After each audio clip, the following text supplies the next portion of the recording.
What's up, y'all? You're watching Union Minded. I'm your host, Eric, and today I want to talk to you about an example of how the owner class really uses culturally divisive tactics in order to maintain their profits at the expense of workers, regardless of worker ideology. Workers do not get protected, whether they are right wing or left wing. They do not get protected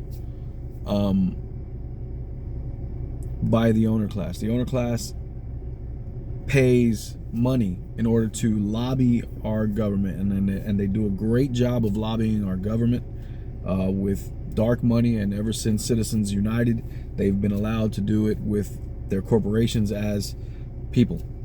But make no mistake, the owner class bought politics long ago. They've been running the show as far as influence goes for a very long time, and they're very cunning in how they keep us divided so that we never coalesce. And every time we begin to coalesce, they assassinate and take out the leader who is doing the uniting with the message that is reverberating. It's like they have the master code and they're speaking a language that reverberates across race, gender, political ideology, religious bigotry, across all of it. And it resonates. And people, whenever that happens, those leaders get taken out. And it happens over and over again. And this is just the latest example of how that moneyed interest really affects working folks, and it seems to not really matter which side of the bird, which wing of the bird is president, or which wing of the bird is running the show, as far as whether you have a supermajority or not. It's just ironic. But let me give you this example. This is from The Lever, and I will put the link in the description box. Sign up for their email list so that you can get this type of reporting. They do a great job of reporting stuff. And I saw an article and I wanted to read it for you. There's a section in it that I'm going to read to you. But let me give you the name of the article before I get to that section. And it's called "The Climate Culprits Blocking Workers' Heat and Wildfire Protections. The same corporate lobbying groups blocking action on climate change are fighting efforts to protect workers from its intensifying effects." And as you guys know, it's getting hotter. Every summer is a record-breaking summer, and it seems every day is record-breaking for the day before. I mean, we're seeing tragedies unfold across the globe. Let me give you this example right quick. Workers wait decades for protection. This is out of the article. This is not the beginning of the article. More than 50 years ago, the Centers for Disease Control and Prevention recommended mandatory standards to protect workers from heat exposure, which can lead to organ failure and blood poisoning even in young, healthy people. All branches of the U.S. Armed Forces have now adopted such standards. But for years, federal labor regulators delayed action while climate change intensified. Again, my whole life we've been hearing global warming, climate change, and it's happening all around us, and yet we can't get protections for workers mandated. Now, my union, the company I work for, they do a great job of putting out the rules that we need to take these breaks, and having the work rest logs needed to fill those out, and making sure that we have water on hand and all that good stuff, and cooling stations. So my union protects me in that way with my collective bargaining agreement. Everybody doesn't have that. Non-union job sites don't typically have those same protections. In 2011, following a summer when that then was one of the hottest on record, labor and climate groups petitioned OSHA, whose rules cover most of the nation's private sector workers, for a new rule mandating common sense requirements for all high heat job sites. In addition to water and cooling off breaks, occupational safety experts recommend an acclimatization period for new employees who often die during their first few days on the job. But President Barack Obama's OSHA denied the petition.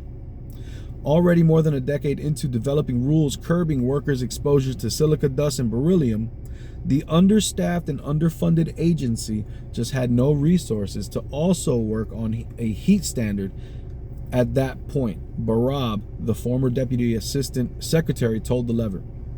Now, so this is during a Democratic president. Now, if you remember when Barack came into office, he had a supermajority.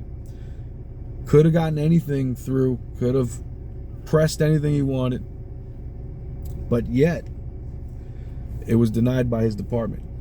Why? Because of lobbying groups. Lobbying groups speak. And a lot of times, working people just get lip service from both parties. I'm sorry to say. It's rare, the politicians that follow through on the stuff that they campaign on. It's rare.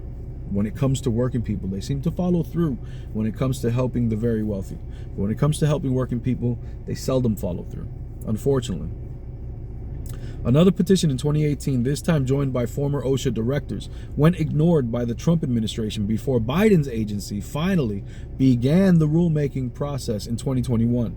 But that process typically takes at least 7 years and can drag out for up to 20 thanks to exacting requirements and fierce industry opposition. Federal statutes and court decisions require OSHA to undertake a grueling rulemaking process, and an anti-regulatory law passed in the 90s gives small businesses and their lobbies early sway in the process when employers and industry groups decide to sue over completed rules, and they almost always do. A rigorous standard for judicial review cases, the path for legal, a rigorous standard for judicial review eases the path for legal challenges, keeping the agency tied up in court. And that's why it can drag on for 20 years, because they're challenging it in court, and it goes on and it goes on. You think we have 20 years before we mandate these protections to save some workers who are dying from heat-related illness? In February, 7 state attorneys general petitioned OSHA to issue an emergency heat standard that would have taken effect this summer. As the attorneys general noted in their petition, occupational heat exposure is an issue of environmental and racial justice, as people of color and low-wage workers are disproportionately burdened by heat stress in the workplace. But the agency again denied the petition, citing the vulnerability of past emergency standards to legal challenges, including a lawsuit brought by the NFIB, the supposed small business lobby, that ultimately halted the Biden administration's employer COVID-19 vaccine mandate last year, which wasn't a mandate, by the way. The corporate lobbying group's successful legal argument before the Supreme Court last year provided a blueprint for recent cases stripping federal agencies of their power to fight climate change.